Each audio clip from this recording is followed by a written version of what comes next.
Eto na mga kabasketball, unang makakalaban ng Gilas ngayong November na Guam, tiwalang kayang talunin ng ating Gilas Pilipinas kahit maglaro pa ang ating pambatong si Kai Sotto. At Coach Tim Cone, posibleng magkaproblema sa mga Pinoy basketball fans kapag nagkataon.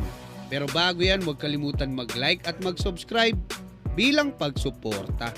Sa pinakabagong interview sa head coach at mga players ng unang makakalaban ng ating Gilas Pilipinas na Guam ngayong November sa FIBA World Cup Asian Qualifiers, kung saan ka-bracket din natin yung dalawang pinakamalakas na bansa sa Asia na New Zealand Tall Blacks at Australian Boomers, ay sinabi ng veteranong player ng Guam na si Joseph Blas Jr.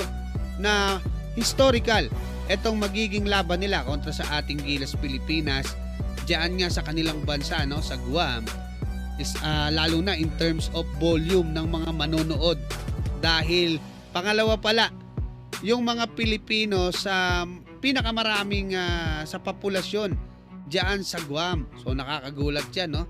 26% more or less yung mga Pilipino na naninirahan diyan.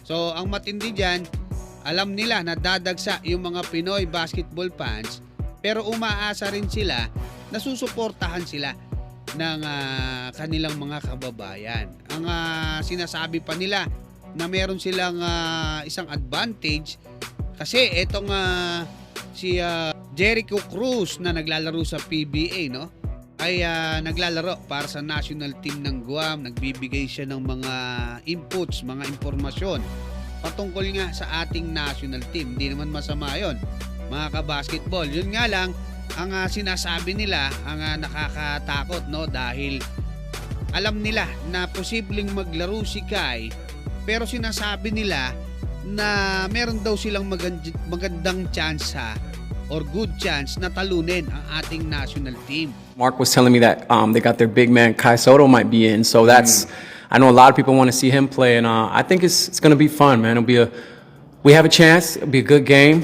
So ang mabigat dyan, kung maghanda sila ng todo-todo na may Kai Sotto silang makakaharap, yun pala, hindi pala makakapaglaro si Kai, talagang kumbaga kondisyon na kondisyon etong Guam, no? Dahil ine-expect nila talagang sobrang lakas ng makakalaban nila, may Kai Sotto. Yung pala, hindi pala makapaglalaro si Kai dahil hindi pa naman tayo 100% sure na makakapaglaro siya ngayong November at December. So baka masila tayo. Yun ang nakakatakot dyan, mga kabasketball, dahil nga alam naman natin etong Guam unti-unti nang umaangat, no? Nakuha nila yung kanilang historical win dyan nga sa FIBA Asia Cup kontra sa Syria sa score na 82-73. Kaya talagang hype na hype sila, ganadong ganado. So ang nakakalungkot dyan, mga kabasketball, kapag natalo tayo ng Guam, mahihirapan na tayong makabawi or makapasok sa susunod na round, especially ang mga makakalaban natin doon, New Zealand Tall Blacks at Australian Boomers. Although hindi ko sinasabing hindi natin kayang talunin yun, no? Dahil pag nakapaglaro na si Kai by February or by March, baka masilat natin sila. Ito lang nakakatakot para kay Coach Tim Cone, kasi baka mangyari sila sa kanya, no?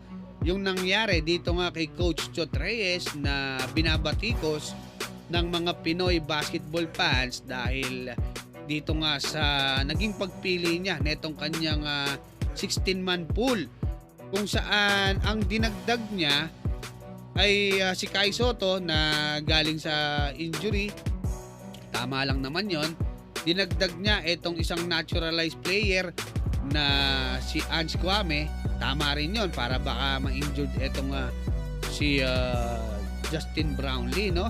Pero alam naman natin na si Ange Kwame hindi yan maglalaro. Talagang si Justin Brownlee ang primarily dyan. Pero baka itong si Ange Kwame at Kai Sotto hindi talaga makapaglaro.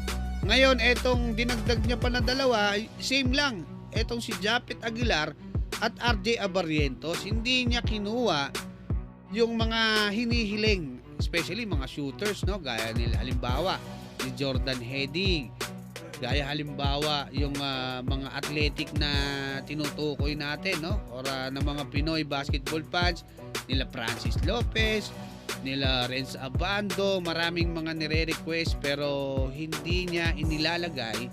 Baka isipin ng ibang mga Pinoy basketball fans na puro taga Barangay Ginebra yung kanyang priority at hindi na yung kumbaga mapalakas yung ating Gilas Pilipinas, especially nagtatatalo na tayo nitong mga nakaraan. Nakailang talo na tayo, dalawa sa Chinese Taipei, dalawa sa New Zealand, 'di ba?